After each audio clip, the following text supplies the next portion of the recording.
Okay, so as in the last video, we have discussed about the properties of the cathode rays or electron.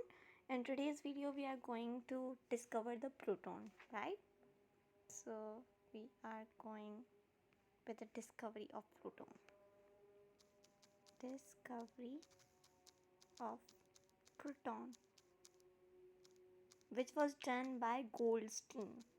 He was a scientist who discovered the proton, right?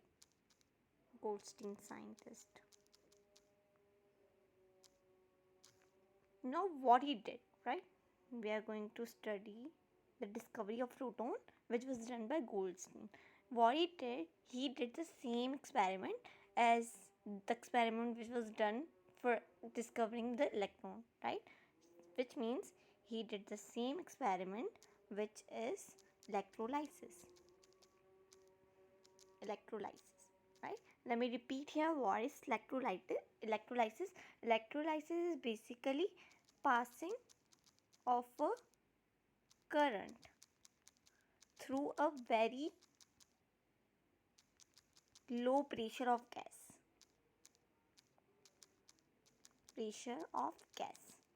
Right? So it is basically passing of a current through a very low pressure of gas. Now what it did, like what things did he take? He take the same instrument as well, which was discharge tube, or it was Kessler tube, or you can say it was Crookes tube. He took that same the discharge tube instrument. So let me make here the discharge tube. This is basically the discharge tube. Here he fit one vacuum. This is vacuum, right? This is vacuum. Here he put a cathode, which is negative charge particle, right? It is negative charge plate. Negative charge plate, right? And here he took anode.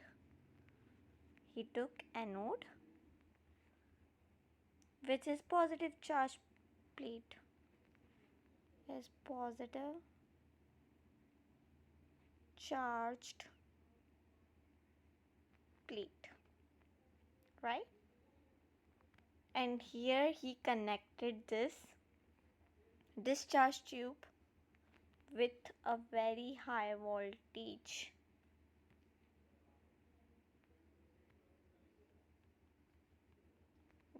Right? Plus, or we can say this is minus and this is plus, right? And this battery has volt of 5,000 to 10,000, right? 5,000 to 10,000 volt. But he took another thing as well. Like he took cathode as same as electron experiment when he was discovering, when J.J. Thomson was discovering the electron, right? But Goldstein took perforated cathode in this experiment. So this is the change which he did in his experiment. This is basically perforated. There are holes in this plate, right? So this is perforated cathode. Let me write this here. This is perforated cathode. Right? So here inside this discharge tube, he took the hydrogen gas, right? He took hydrogen gas, and we know that hydrogen gas is basically H2. Let's make here the bond between them as well. For example, this is H and this is H, and there is bond between them, right? This is H2. As like this, the entire this discharge tube is filled with this gas. While discovering the electron, the gas pressure was very low, for example 10 power minus 5 torn, but here the gas pressure was 10 power minus 1, right? 10 power minus 1 mm of Hg. He increased the pressure as well, right? So now what did he do? When the electron were going from here, wait, let me make this with another color. Okay, when electron were going through the battery, they passed from this cathode ray, right? And they were traveling in straight line. We know that electron travels in straight line. When they reached here, they broke this bond. They broke this bond from the center. Broke the bond from center. From center, right? They broke the bond from the center. Now if they have broken the bond, now this hydrogen molecule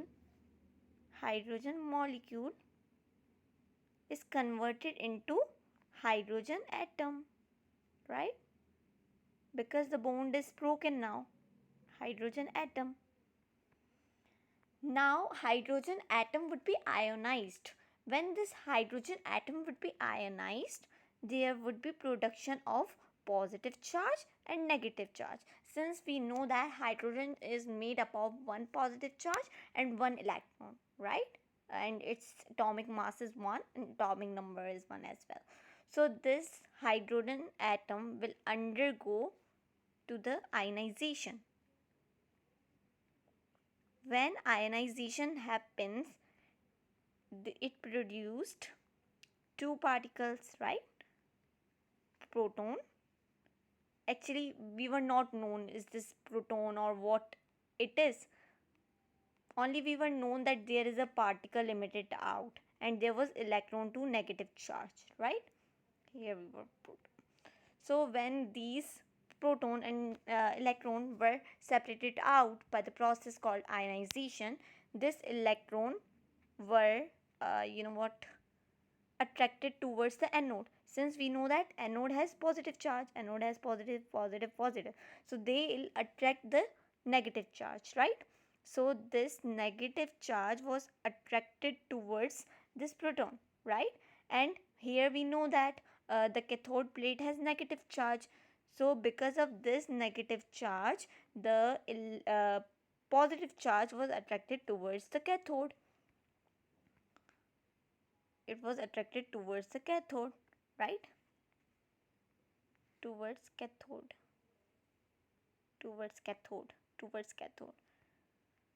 And here we put this whole entire discharge tube was coated with zinc sulfide, right?